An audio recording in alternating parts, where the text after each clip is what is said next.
قال خطبنا رسول الله صلی اللہ علیہ وسلم فی آخر یوم من شعبان۔ حضرت سلمان فارسی سے مروی ہے، انہوں نے فرمایا کہ خطبہ ارشاد فرمایا ہمیں اللہ کے رسول نے صلی اللہ علیہ وسلم شعبان کے آخری دن۔ فقال، آپ نے ارشاد فرمایا، یہ خطبہ طویل ہے، میں نے صرف شروع کے چند جملے یہاں نقل کیے ہیں۔ یا ایھا الناس قد اظلکم شہر عظیم، اے لوگوں تم پر ایک بہت عظمتوں والا مہینہ سایہ فگن ہو گیا ہے۔ دیکھیے سایہ فگن سے وہ انگریزی کا محاورہ آپ کے ذہن میں آنا چاہیے، coming events cast their shadows before. ابھی رمضان شروع نہیں ہوا ہے، شعبان کا آخری دن ہے، تو وہ کمنگ ایونٹ جو ہے رمضان مبارک اس کا سایہ آ گیا ہے تم پر، اس لیے حضور نے وہ لفظ استعمال کیا قد اظلکم، ظلال کہتے سائے کو، قد اظلکم شہر عظیم، بڑی عظمت والا مہینہ ہے، شہر مبارک، بہت برکت والا مہینہ ہے، شہر فیہ لیلۃ خیر من الف شہر، اس میں ایک رات وہ بھی ہے، وہ مہینہ جس میں ایک رات وہ بھی ہے جو 1000 مہینوں سے افضل ہے۔ انا انزلناہ فی لیلۃ القدر وما ادراک ما لیلۃ القدر لیلۃ القدر خیر من الف شہر۔ اب جو اگلے 2 جملے ہیں وہ نوٹ کیجئے، جعل اللہ صیامہ فریضۃ وقیام لیلہ تطوعا، اللہ نے ٹھہرایا ہے، قرار دیا ہے اس کا روزہ رکھنا تو فرض کے درجے، اور اس کی رات کا قیام تطوع کے درجے میں اپنی مرضی پر، اپنی خواہش پر، نفل کے طور پر یہ تم پر لکھ دیا گیا ہے، لکھا تو گیا ہے، جعلہ تو ہے۔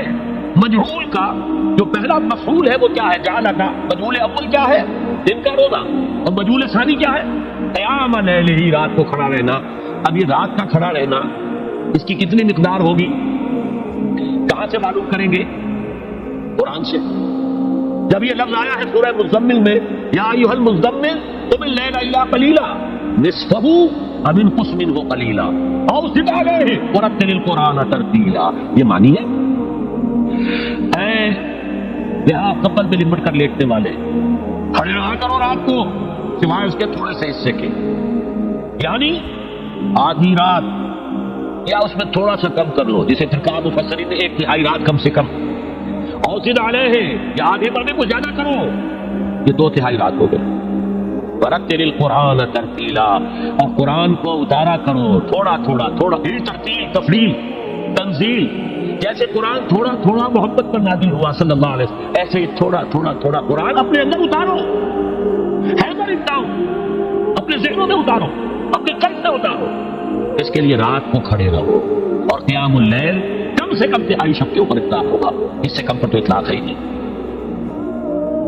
اگلی حدیث پڑھیے، اور یہ ہے جو عام طور پر ہر مسجد میں بھی آج کل خوب یہ گونج رہی ہوگی، حدیث بیان ہوتی ہے، اس لیے کہ بخاری اور مسلم دونوں میں موجود ہے، متفق علیہ روایت ہے، اس سے اونچا تو درجہ سند کے اعتبار سے تو حدیث کا کوئی اور درجہ اس سے اونچا ہے نہیں۔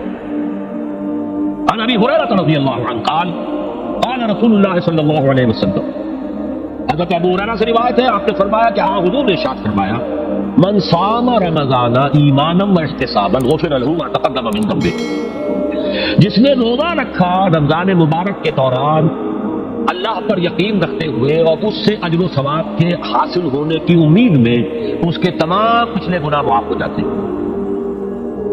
ومن قام رمضان ایمانا واحتسابا غفر له ما تقدم من ذنبه، اور جو کھڑا رہا رمضان کے دوران، کھڑا رہا ہے، جیسے ساما، میں نے شروع میں آپ سے عرض کر دیا تھا، یہ مصدر ساما یصوم صوما، قام یقوم قیاما، ومن قام رمضان، جو کھڑا رہا رمضان کے دوران، پورے رمضان کے دوران کھڑا رہا، ایمان و احتساباً کی شرط پھر وہی ہے، غفر له ما تقدم من ذنبه، وہی اجر اس کا بھی ہے، ومن قام لیلۃ القدر ایمانا واحتسابا غفر له ما تقدم من ذنبه، اور جو خاص طور پر لیلۃ القدر میں کھڑا رہا ایمان اور احتساب کے ساتھ، اس کے بھی پچھلے گناہ معاف ہو گئے۔ اب یہ قامہ اور سامہ جیسے آ رہا ہے ایک دوسرے کے ساتھ پیرلل ہو کر، اس کو نوٹ کریں۔ من صام رمضان من قام رمضان، کیا یہ 1 گھنٹے کی تراویح جو ہے اس پر پوری اترتی ہے؟ جس میں خاطرہ بعالم پاک کو تک کوئی اس میں ریشو پروپورشن لڑتی نہیں۔ اگلی حدیث بھی پڑھ لیجیے، یہ وہی آگے عبداللہ ابن عمرو بن العاص رضی اللہ تعالی عنہما، جن کے بارے میں نے عرض کیا تھا بہت ہی زاہد بلش اور عابد، ہر روز روزہ اور پوری رات نماز پڑھتے تھے، دو راوی ہیں اس کے۔ عن عبداللہ ابن عمرو رضی اللہ عنہما ان رسول اللہ صلی اللہ علیہ وسلم قال الصیام والقرآن یشفعان للعبد، روزہ اور قرآن دونوں بندے کے حق میں شفاعت کریں گے۔ یقول الصیام، روزہ یہ کہے گا اے رب، اے پروردگار، انی منعتہ الطعام والشہوات بالنہار، میں نے تیرے اس بندے کو روکے رکھا کھانے پینے سے اور شہوت سے دن کے وقت، فشفینی فی، میری وجہ سے رکا رہا، یہ کھانے کو اچھے سے اچھے جو ہے وہ موجود تھے کھانے، اور پینے کے لیے اعلیٰ سے اعلیٰ مشروب تھے، یہ رکا رہا میری وجہ سے کہ روزہ رکھا ہوا تھا، اور جیسا میں نے کہا منقوحہ بیوی موجود تھی لیکن رکا رہا، کھانے رکھا اس نے اپنے آپ کو میری وجہ سے، تو میری شفاعت اس کے حق میں قبول فرما۔ وَيَقُولُ القرآن، اور قرآن یہ کہے گا مَنَعْتُهُ النَّوْمَ بِاللَّيْلِ، میں نے اسے روکا رکھا رات کو سونے سے، فشفینی فی، تو پروردگار میری شفاعت اس کے حق میں قبول فرما، فیشفعان، تو ان دونوں کی شفاعت قبول کی جائے گی۔ سوال یہ ہے کہ کیا روزہ 1 گھنٹے کا یا 2 گھنٹے کا ہے؟ تو یہ قیام جو ہے یہ 1 گھنٹے کا کیسے ہو گیا؟ تو میں نے پہلے کوشچن مارک آپ کے ذہن میں کھڑا کر دیا، اب جواب سنیے اس کا۔ جواب یہ ہے کہ اس کو اللہ تعالیٰ کی حکمت یہ تھی کہ اسے فرض نہ کیا جائے، اس کو معلوم ہے۔ علم ان سيكون منكم مرضى واخرون يضربون في الارض يبتغون من فضل الله واخرون، اللہ کے علم میں ہے میرے کچھ بندے ہوں گے بیچارے غریب مستور، جن پر مشقت کریں گے، محنت کریں گے، وہ روزہ ہی رکھ لیں، بہت بڑی بات ہے، بہت بڑی بات ہے۔ رات بھر کا قیام کیسے کریں گے؟ تو رات کیسے کھڑے رہیں گے؟ آدھی شب کیسے ممکن ہے؟ لہٰذا فرض نہیں کیا، حضور نے بھی فرض نہیں کیا، نہ اس کو آپ نے لازم کیا، نہ اس کے لیے وہ زوردار جو لوگوں سے کہا کہ ضرور پڑھو، چھوڑ دیا پڑھو، اصل میں پڑھتے تھے اپنے طور پر۔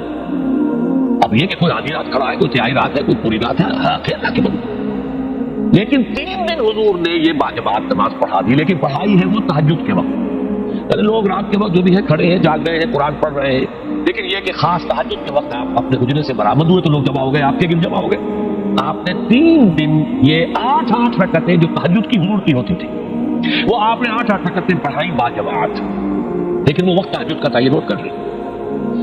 4تھے دن بھی صحابہ منتظر رہے، کیا حضور برآمد ہوں گے، تشریف لائیں گے، نہیں آ رہے حضور، تو کچھ کھنگار بھی رہے ہیں، کہیں پتہ نہیں حضور کہیں اونگ نہ آ گئی ہو تو ہماری آوازوں سے جان جائے، کبھی نہیں آئے حضور۔ اگلے روز آپ نے فرمایا کہ میں جان بوجھ کر نہیں آیا، میں اگر یہ متواتر تمہیں پڑھاؤں گا تو یہ تم پر فرض ہو جائے گی۔ یہ ہے وہ رافت اور رحمت، بالمومنین رؤوف الرحیم، جو اللہ تعالیٰ کی شان ہے رحمان الرحیم ہونے کی، بالمومنین رؤوف الرحیم، یہ محمد رسول اللہ ہے، تم پر یہ سختی جو ہے یہ تمہارے لیے قابل برداشت نہیں ہوگی، لہذا میں نے یہ 3 دن سے پڑھائی ہے، اگر مسلسل پڑھانا تو فرض ہو جاتا۔ یہاں تک تو ہے حکمت نبوی کا معاملہ، اب آیا حکمت صحابی یا حکمت خلیفہ راشد۔ یہی معاملہ رہا حضور کی حیات طیبہ کے دوران، یہی حضرت ابوبکر رضی اللہ تعالیٰ عنہ کی خلافت کے دوران، یہی حضرت عمر کا بھی ابتدائی دور، لیکن دور خلافت عمر فاروق کے دوران یہ واقعہ آیا کہ حضرت عمر داخل ہوئے مسجد میں، دیکھا رات کے وقت ابھی کوئی باجماعت تراویح کا کوئی انتظام نہیں تھا، آپ نے دیکھا کچھ لوگ مسجد کے اس کونے میں کھڑے ہیں، حافظ ہے، صحابہ تو حافظ نہیں ہوتے تھے نا، تو کوئی حافظ ادھر، انہوں نے 5 6 7 8 آدمیوں نے کسی حافظ سے وہ گزارش کی، وہ انہیں قرآن سنا رہا ہے، وہ کھڑے سن رہے ہیں، کوئی دوسرے کونے میں ایک دم کٹا ہے، کوئی تیسری طرف ہے، کہیں ہے، تولیوں کے اندر لوگ جو ہے وہ قیام اللیل کا حق ادا کر رہے ہیں۔ آپ نے فرمایا کیا ہی بہتر ہو کہ یہ سب جمع ہو جائیں امام کے پیچھے، اور پھر یہ کہ اسے عشاء کے ساتھ متصل رکھ دیں، تاکہ جس کو کہتے ہیں عربی میں ما لا یترک کلہ لا یترک کل، اگر کوئی شے کل کی کل حاصل نہیں ہو سکتی تو کوئی شخص بھی مسلمان بالکل محروم نہ رہ جائے، کم سے کم یہ 20 رکعت تراویح تو پڑھے اور قرآن سن لے، تاکہ کسی نہ کسی درجے میں تو اس کا بھی حصہ ہو جائے اس کی برکات میں سے۔ یہ ہے حکمت حضرت عمر فاروق کے فیصلے کی۔ اور چونکہ حضور نے فرمایا علیکم بسنتی و سنت الخلفاء الراشدین المہدیین، تم پر لازم ہے کہ میری سنت کو، میرے خلفائے راشدین کی سنت کو مضبوطی سے پکڑو، یہ وجہ ہے کہ فقہاء اربعہ جو ہیں ہمارے وہ سب کے سب اس کو واجب کے درجے میں رکھتے ہیں، اس لیے کہ یہ فیصلہ حضرت عمر کا، عمر خلیفہ راشد ہیں رضی اللہ تعالی عنہ، لہذا یہ نظام بن گیا تراویح کا۔ اب میں اس کی نفی نہیں کر رہا، لیکن جو شخص سمجھتا ہے کہ اس سے اصل حکمت اور غرض و غایت پوری ہو گئی وہ مغالطے میں مبتلا۔ یہ تو علی الاقل کم سے کم اس درجے میں کہ ہر مسلمان کم سے کم اس درجے تک تو جو ہے وہ کچھ نہ کچھ حاصل کر ہی لے اور وہ اس سے محروم نہ ہو، بالکل ہی مانا یدرک کلہ لا یدرک کلہ، اس درجے میں حضرت عمر کا فیصلہ ہے، اور اسی کی وجہ سے ہمارے خلفاء، ہمارے جو ائمہ اربعہ انہوں نے قبول کیا ہے، اور یہی اس مسئلے کا حل ہو جائے گا۔ جو اہل حدیث حضرات اس کے اوپر جو ہے چیلنج بھی شائع کرتے ہیں تو یہ ثابت کر دیں ہم حضور سے 20 رکعتیں تو اب اتنے نہ ہم بھی کہتے ہیں کہ حضور سے ثابت نہیں ہے، کون کہتا دعویٰ ہی نہیں، یہ تو حضرت عمر کا فیصلہ ہے، حضرت عمر کا فیصلہ، خلیفہ راشد کا فیصلہ، اس کو امت نے قبول کیا ہے، لہذا وہ نظام ہے، رہے گا۔ اور یہی جو ہے آپ کو معلوم ہے، حالانکہ یہاں اکثریت جو ہے وہاں پر وہ اہل حدیث حضرات کی ہے سعودی عرب میں، حرمین میں وہی 20 رکعت تراویح ہوتی ہے، اس لیے کہ وہ ان کا جو آفیشل مسلک ہے وہ مسلک کی حنبلی، حنفی نہیں ہے، حنبلی مسلک میں بھی یہی ہے، شافعی میں بھی یہی ہے، مالکی میں تو 36 تک کی روایتیں موجود ہیں، 36 رکعت، لیکن یہ ہے کہ یہ ہے وہ 20 رکعت تراویح کا معاملہ، اس کی نفی میری بات سے نہ سمجھ لیجیے گا، وہ ٹھیک ہے، حضرت عمر کا فیصلہ ہے۔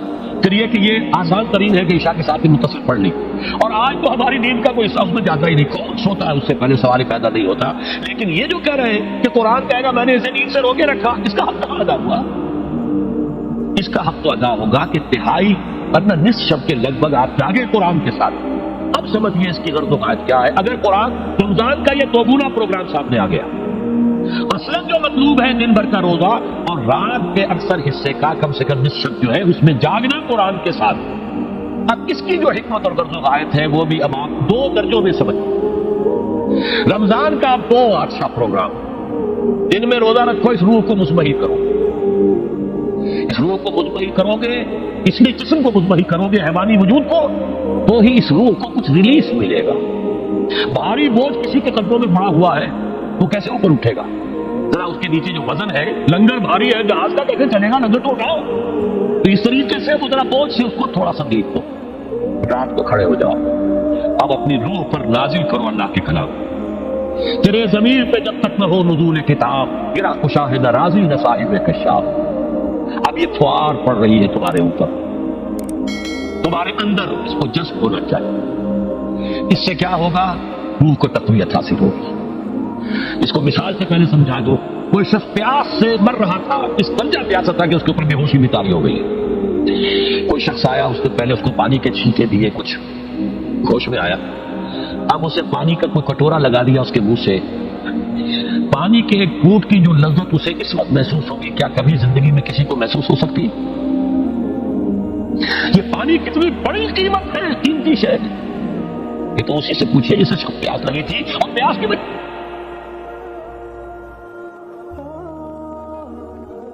توجہ ہے، لہذا ہمیں وہ پیاس محسوس ہی نہیں ہوتی کہ یہ بھی واقعی میرے اندر تو پیاس ہے۔ روح بیدار ہوگی تو وہ پیاس جو اس کے اندر پیدا ہوئی ہے وہ کدھر متوجہ ہوگی؟ اپنے پروردگار کی طرف۔ یہ ربط ہے اگلی آیت کا، پڑھیے وَإِذَا سَأَلَكَ عِبَادِي عَنِّي فَإِنِّي قَرِيبٌ۔ جب یہ روح بیدار ہو کر اپنے مرکز کی طرف متوجہ ہوگی، اپنے منبع اور سرچشمے کی طرف متوجہ ہوگی، اپنے مبدا کی طرف متوجہ ہوگی، تو اے میرے نبی صلی اللہ علیہ وسلم، جب میرے بندے آپ سے میرے بارے میں پوچھیں فَإِنِّي قَرِيبٌ، انہیں بتا دیجئے میں قریب ہی ہوں، کہیں دور نہیں، اس کی رگے جان سے بھی زیادہ قریب۔ ہم قریب ہیں، جب چاہو ہمیں پکارو، جب چاہو دعا کرو، جب چاہو ہماری یادی حاضر کر لو، ہم تو مائی میں کرم ہے، کوئی سائل ہی نہیں، ہم تو ہر روز رات کے آخری گھڑیوں میں سمائے دنیا تک نزول فرماتے ہیں، اور ہماری طرف سے پکارنے والا پکارتا ہے حل من مستغفر فاغفر لنا، ہے کوئی استغفار کرنے والا کہ میں اسے بخش دوں، ہے کوئی مانگنے والا حل من سائل فاعطیہ، ہے کوئی مانگنے والا جسے میں دوں، تم سوئے ہوتے ہو، ہم تو غافل نہیں، تم غافل، متوجہ تو ہو، آؤ تو صحیح ہماری طرف۔ حدیث قدسی میں آیا ہے میرا بندہ میری طرف چل کر آتا ہے، میں دوڑ کر آتا ہوں، وہ بارش بناتا ہے، میں ہاتھ بناتا ہوں، میرا بندہ میرا ذکر اپنے دل میں کرتا ہے، میں اپنے جی میں اس کا ذکر کرتا ہوں، یاد کرتا ہوں، اور میرا بندہ اگر کسی محفل میں میرا ذکر کرتا ہے، میں اس سے بہت اعلیٰ محفل میں اس کا ذکر کرتا ہوں، بلائے اعلیٰ کی محفل کا ذکر کرتا ہوں۔ یعنی کہ الفاظ ہے کہ تو غافل ہو بھائی ہم سے، ہم تو غافل نہیں. عظیم و ذو اللطائف لا یغیب وارجو ہو رجال لا یخیب، میں غائب ہو جاتا ہوں، وہ تو غائب ہونے والی ہستی ہی نہیں ہے. ہر آن موجود وہ معکم اینما کنتم. وَإِذَا سَأَلَكَ عِبَادِي عَنِّي فَإِنِّي قَرِيبٌ أُجِيبُ دَعْوَةَ الدَّاعِ إِذَا دَعَانِ فَلْيَسْتَجِیبُوا لِی. لیکن اب آئی بات اصل، یہ دو طرفہ بات ہوگی. مجھ سے دعا کرو، کسی وقت کی پابندی نہیں، کسی جگہ کی پابندی نہیں، ناپاکی کی حالت میں ہو تب بھی دعا کر سکتے ہو. میری کتاب کو ہاتھ مت لگانا، مجھ سے دعا کر سکتے ہو، دعا پہ کوئی پابندی نہیں. لیٹے مانگو، بیٹھے مانگو، ناپاکی میں مانگو، پاکی میں مانگو، جب تک چاہو مانگو مجھ سے. دعا میں کوئی خطرت نہیں. اور جہاں مانگو گے there and then I will listen to you and I will grant your prayers. اجیبو جو ہے، اجیبو دونوں مان، جواب دینا اور قبول کرنا. اجابت استجابت دونوں کا ایک ہی مفہوم ہے، جواب دینا اور قبول کرنا. اجیب دعوت الداعی اذا دعان، میں تو ہر پکارنے والے کی پکار کو سنتا ہوں، قبول کرتا ہوں جب بھی وہ مجھے پکارتا ہے. لیکن فلیستجیبوا لی، میرا بھی تو کہنا مانو. چاہیے کہ یہ بھی میرا کہنا مانے، مجھ سے محبت کرے، مجھ سے لو لگائے، میرے دین کے لیے اپنے آپ کو وقف کرے. ان صلاتی و نسکی و محیای و مماتی للہ رب العالمین. میرے باغیوں کے خلاف بغاوت کرے، میرے دین کا جھنڈا اونچا کرے. یہ سارے احکام ہیں تیرے قرآن میں. قاتلوہم، جیسا کہ میں نے آپ کو بتایا اگلے ہی رکوع میں قتال کا حکم آ رہا ہے. اب وہ گھوڑوں میں روزہ رکھواتے تھے، بتا دیا یہ روزہ تو کس لیے رکھوایا جا رہا ہے. اگلے ہی رکوع کے اندر حکم ہے قاتلوا فی سبیل اللہ الذین یقاتلونکم وقاتلوہم حتی لا تکون فتنۃ ویکون الدین للہ. اللہ کے لیے دین ہو جائے، پورا کا پورا نظام اللہ کے تابع آ جائے. اس کے لیے پہلے دعوت دو، محنت کرو، جد و جہد کرو. اس دعوت کے نتیجے میں جمعیت فراہم کرو. جب جمعیت اتنی ہو جائے کہ پھر اس باطل نظام کے خلاف بغاوت کر سکو تو کرو بغاوت. اگر باطل نظام کے خلاف بغاوت نہیں کرتے ہو تو پھر ہم سے بغاوت ہے تمہاری. پہلے ذہنی بغاوت ہے، آپ ڈس اون کیجیے ذہنی اعتبار سے، نفسیاتی اعتبار سے. میں اس نظام کو نہیں اون کرتا، ریکنسائل نہ کیجیے اس کے ساتھ، کوئی تعاون نہ کیجیے اس کے ساتھ، کوئی چاچل اور ملازمت نہ کیجیے اس کی. تن من دھن لگائیے اس نظام کو بدلنے کے لیے. چاہے ابھی وہ دعوت کے مرحلے میں ہے، لوگوں کو تیار کیا جا رہا ہے، تربیت دی جا رہی ہے، تزکیہ کیا جا رہا ہے، لیکن ہدف کیا ہے؟ تاکہ اللہ کا دین غالب. فَلْيَسْتَجِیبُوا لِی، میرا بھی تو کہنا سنے اور مانے. میں جہاد کا حکم دیتا ہوں تو جہاد کرے، میں اقامت دین کا حکم دیتا ہوں اقیم الدین تو اس کے لیے کھڑے ہو جائے. میں قتال کا حکم دوں تو قتال کریں. فَلْيَسْتَجِیبُوا لِی وَلْیُؤْمِنُوا بِی، اور مجھ پر ہی اپنا ایمان پختہ رکھیں. توکل کریں تو مجھ پر کریں، محبت کریں تو مجھ سے، راضی رہیں تو میری تقدیر پر راضی رہیں. توکل ہو، راضی برضائے رب ہو، اطاعت ہو، جب تک یہ ساری چیزیں اللہ کے لیے نہ ہو جائے. والذین آمنوا اشد حبا للہ، اصل میں تو مومن وہ ہوتے ہیں جو سب سے بڑھ کر شدید ترین محبت اللہ سے کرتے ہیں. قل ان كان آباؤكم وابناؤكم واخوانكم وازواجكم وعشيرتكم واموال اقترفتموها وتجارة تخشون كسادها ومساكن ترضونها احب اليكم من الله ورسوله وجهاد في سبيله فتربصوا حتى ياتي الله بامره والله لا يهدي القوم الفاسقين. اے نبی ان سے کہہ دیجئے اگر تمہیں اپنے باپ، اپنے بیٹے، اپنے بھائی، اپنے اسپاؤسز، بیوی کے لیے شوہر، شوہر کے لیے بیوی، اور رشتے دار، اور تمہارے وہ مال جو تم نے بڑی محنت سے جمع کیے ہیں، تمہارے وہ کاروبار جن کا تمہیں اندیشہ ہوتا ہے کہ کساد بازاری نہ ہو جائے، کہیں پر جو ہے ریسیشن نہ آ جائے، اور تمہارے وہ مکان اور محلات جو تم نے بنائے ہیں، اگر یہ 8 چیزیں محبوب تر ہیں اللہ سے اور اس کے رسول سے اور اس کی راہ میں جنگ کرنے سے، جہاد سے، تو جہاں دفعہ ہو جاؤ، بیٹھو وہاں جہاں تک کہ ہم اپنا فیصلہ سنا دیں. اور اللہ ایسے فاسقوں کو، ایسے ناہنجاروں کو ہدایت نہیں دیتا. یہ قرآن آیت نمبر 24 سورہ توبہ. وَلْيَسْتَجِیبُوا لِی وَلْیُؤْمِنُوا بِی لَعَلَّهُمْ يَرْشُدُونَ. اب وہ لفظ آ گیا رشد. دیکھیے پہلے آیا تھا لَعَلَّکُمْ تَتَّقُونَ. روزہ، مجرد روزہ تقویٰ پیدا کر دے گا، ضبط نفس. اور ضبط نفس بھی وہ جو حکم خداوندی کا تابع ہے. یہ روزے کی ریاضت ہے. روزے کی ریاضت کہاں سے؟ رمضان کے روزے کے ساتھ قیام اللیل کا 2 گنا پروگرام، دن میں روزہ، رات کا قیام قرآن کے ساتھ. اس کا پہلا نتیجہ کیا ہے؟ لعلکم تشکرون، تاکہ قرآن کی عظمت منکشف ہو جائے، قرآن کی قدر و قیمت سے تم آگاہ ہو جاؤ، تمہیں معلوم ہو جائے کتنی بڑی دولت ہے جو اللہ نے دی ہے. اور آخری بات یہ، جب تمہاری روح بیدار ہو جائے گی اپنے مالک کے ساتھ ہم کلام ہوگی، اسی کا نام دعا ہے۔ دعا ہے جس کے بارے میں حضور نے فرمایا الدعاء مخ العبادہ، یہ عبادت کا جوہر ہے۔ الدعاء هو العبادہ، دعا ہی تو اصل عبادت ہے۔ یہ دعا ہی تو ہمیں میسر نہیں ہے۔ 17 رکعتیں پڑھنی ہیں ہم نے عشاء کی، لیکن اللہ کے ساتھ کوئی لوگ نہیں لگی، ادھر کی ادھر کی سوچیں آ رہی ہے۔ 17 رکعتیں پڑھی ہو یا 7 پڑھی ہو 10 پڑھی ہو آپ کو اجر ملے گا، لیکن آپ کو دعا کی نصیب نہیں ہوئی۔ دعا کب ہوتی ہے؟ بقول اقبال، یہ جو میرے اندر ہے فائنائٹ ایگو، انائے صغیر، انا میں، یہ چھوٹی سی انا ہے، اس انائے کبیر، اس انائے کبیر کے لیے سب سے بڑی جو غزل آیت ہے قرآن مجید میں وہ سنیں، اننی انا اللہ لا الہ الا انا، میں ہوں وہ اللہ جس کے سوا کوئی نہ ہو۔ اننی انا اللہ لا الہ الا انا، یہ ہے تعبدنی واقم الصلاۃ علی ذکر، یہ انائے کبیر ہے، انفائنائٹ ایگو، اللہ بگ انا، اور یہ چھوٹی سی انا ہے، انا میں۔ جب یہ انائے صغیر انائے کبیر کے روبرو آتی ہے ہم کلام ہو، یہ ہے دعا۔ اگر یہ جاگی ہی نہیں، بیدار ہوئی نہیں، اب کلام ہوئی نہیں، تو وہ دعا تو حاصل نہیں ہوئی۔ مخ عبادت جو ہے، جوہر عبادت کا حاصل نہیں ہوا۔ ہاں ایک شکل ہے عبادت کی، مراسم عبودیت ہے، یہ اشکال ہے، رہ گئی رسم ادا روح بلالی نہ رہی، فلسفہ رہ گیا تلقین غزالی نہ رہی، ایک شکل ہے، تم نے کر لی، اجر ملے گا، آخر وقت نکالا ہے، آپ اللہ کے سامنے کھڑے ہوئے، اجر سے محنت کا جو اجرت وہ دے گا، لازم اور اس پر بھی دے گا، لیکن حقیقت صلاۃ کوئی اور شے۔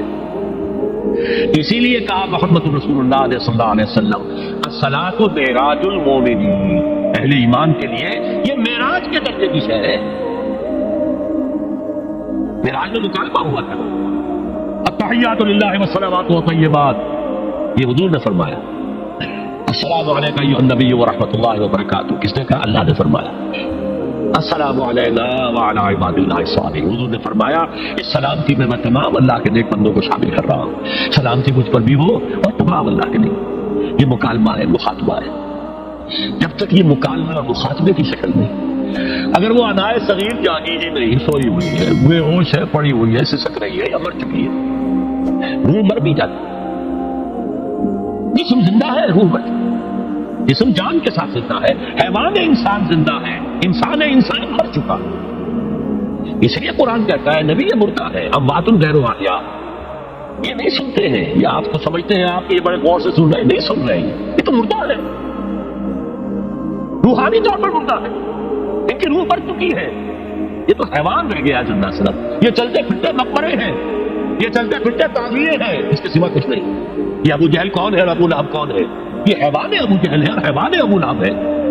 ظاہر بات ہے کہ آنکھ تو کتے کی بھی ہے اور بلی کی بھی ہے، اور کان کتے کی بھی ہے، بلی کے بھی ہے۔ کتا بھی دیکھ کر گاڑی آ رہی ہے تو اپنے آپ کو بچاتا ہے، تم نے بچا لیا تو کون سا بڑا کمال کیا۔ وہ اندر کا انسان مر چکا ہے، یہ انسان اندر کا روحانی وجود یا مر چکا ہے یا سسک رہا ہے یا دبا ہوا ہے، بے ہوش ہے۔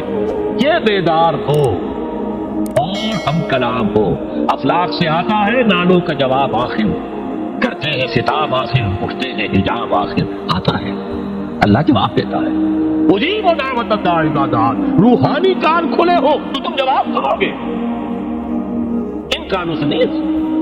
وہی جب محمد پر آئی تھی ان کانوں سے نہیں آئی تھی، وہ دل پر اتری تھی براہ راست۔